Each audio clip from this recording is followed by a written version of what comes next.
తాకట్లో ఉన్న మీ బంగారాన్ని విడిపించి ఆ రోజు ఆన్లైన్ రేటుకి కొంటాం. Sharma gold company.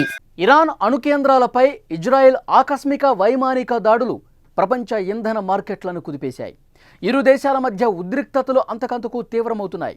ఈ పరిణామాలతో ముడిచమురు ధరలు భారీగా పెరిగే ప్రమాదం ఉండగా విమాన రాకపోకలకు సైతం తీవ్ర అంతరాయాలు కలిగేలా ఉన్నాయి. మరోవైపు అమెరికాతో ఇరాన్ అణు చర్చలు విఫలమయ్యాయి. దీనిపై ప్రపంచ దేశాలు ఆందోళన వ్యక్తం చేస్తున్నాయి. ఇరాన్ ఇజ్రాయెల్ మధ్య భీకర యుద్ధం నడుస్తోంది.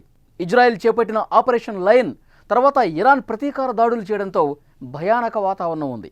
ఈ దాడుల ప్రభావం వల్ల ముడి చమురు ధరలు భారీగా పెరగనున్నాయి.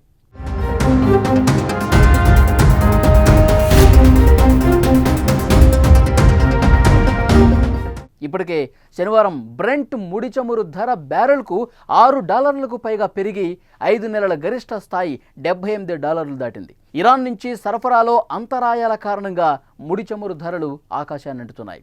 దీంతో డీజిల్, పెట్రోల్ ధరలు భారీగా పెరిగే అవకాశం ఉందని అంచనా వేస్తున్నారు. ఇరాన్ నిత్యం 3.3 మిలియన్ బ్యారెళ్ల ముడి చమురు ఉత్పత్తి చేస్తుంది. 1.5 మిలియన్ బ్యారెళ్లను ఎగుమతి చేస్తుంది. భారత్లో చమురు వినియోగం ఎక్కువగానే ఉంటుంది.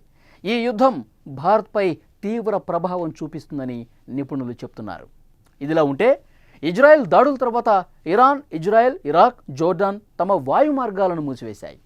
ఇరాన్ వాయు మార్గంలో వెళ్లే విమానాలు ఈజిప్ట్, సౌదీ అరేబియా లేదా టర్కీ వైపు మళ్లించాల్సిన పరిస్థితి తలెత్తింది. దీనివల్ల ఐరోపా, ఆసియా విమాన మార్గాల్లో తీవ్ర అంతరాయం కలుగుతోంది. దీంతో విమాన ఖర్చులు భారీగా పెరిగే అవకాశం కూడా ఉందని నిపుణులు చెప్తున్నారు. భారత్లో కూడా విమాన ప్రయాణాల ఖర్చులు పెరిగే అవకాశం ఉన్నట్టు తెలుస్తోంది.